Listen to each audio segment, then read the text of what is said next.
Today, we're diving into something really profound, the psychology of self-transformation. You know, that messy, confusing, but totally personal journey of becoming someone new. And it usually kicks off with this one quiet little question. It's a really strange feeling, right? That smile, yeah, it looks familiar. But the eyes, they feel like they belong to a total stranger. It's like you can almost feel the person you were back then, and then it just hits you in that quiet moment. Wow, I'm not that person anymore. You know, we have this idea that change is supposed to be this huge, dramatic thing. Like an explosion of insight, right? Thunder and lightning. But the truth? Real transformation? It's almost never like that. It's more like a slow, quiet erosion. It's happening in those little pauses between decisions, in the way you just kind of stop chasing after certain people, or when silence starts to feel like a comfort, like peace, instead of feeling like you've lost something. All right, so let's start right there, with that first kind of unsettling moment, when you realize you're not who you used to be. That moment you meet the stranger in the photo. And what's so wild about this is just how subtle the signs are at first. It's things like your favorite old songs just don't hit the same way. Or you find yourself craving time alone, not because you're sad, but because there's this part of you that feels new and fragile, and you just want to protect it. The world outside hasn't changed a bit, but the lens you're seeing it through? Yeah, that's completely different. Okay, so how does a shift like that even happen? Well, to get to the bottom of it, we've got to talk about the identities we build and, yeah, the masks we all put on to get by in the world. This whole thing actually starts way back in childhood.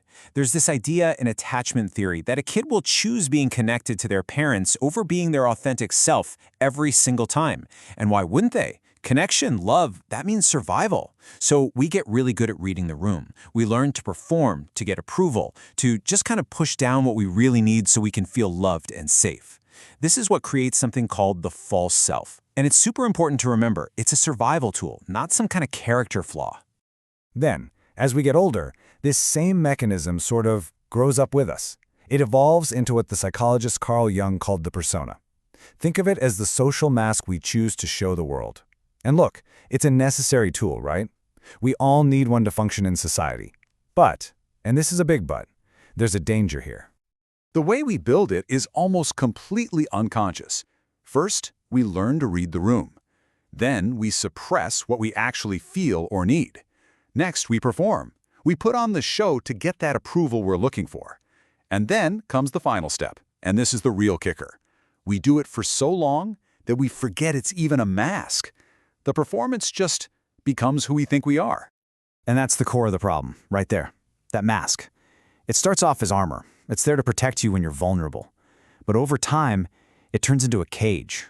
You start to feel that difference between people liking your mask and people actually seeing you. And you just feel completely trapped inside the very thing you created to keep you safe. Well, that feeling of being trapped, it just can't last forever. Something has to give, and eventually, it leads to a breaking point, what we'll call the collapse of the self. Yeah, it's painful, but it's also a totally necessary part of the process.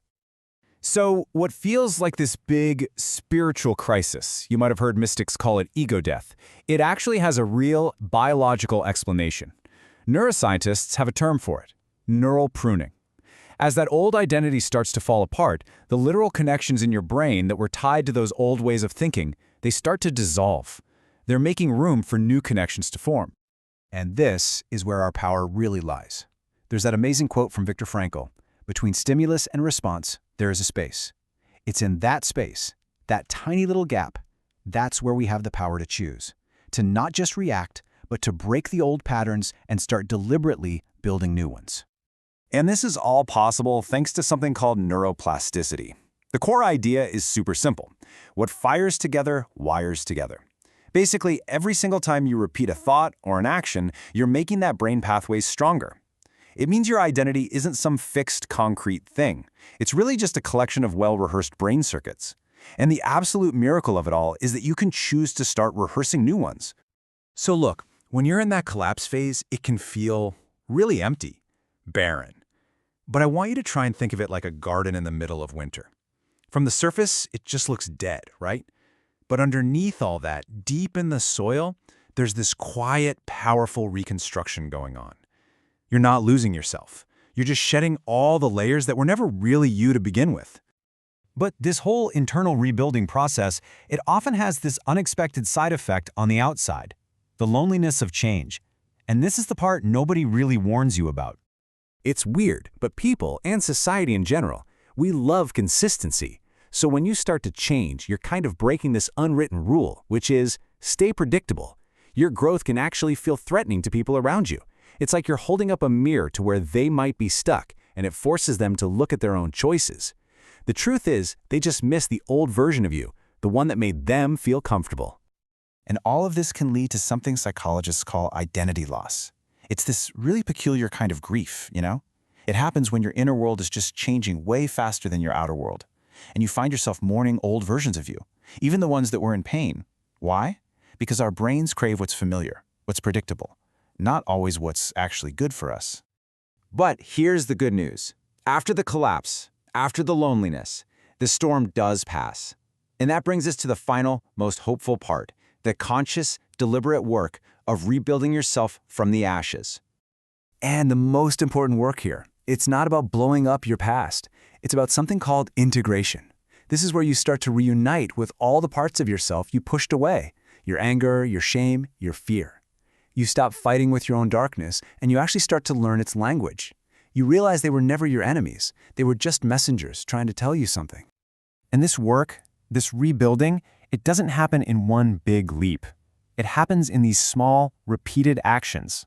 Things like setting boundaries, not to build walls, but to draw lines of respect.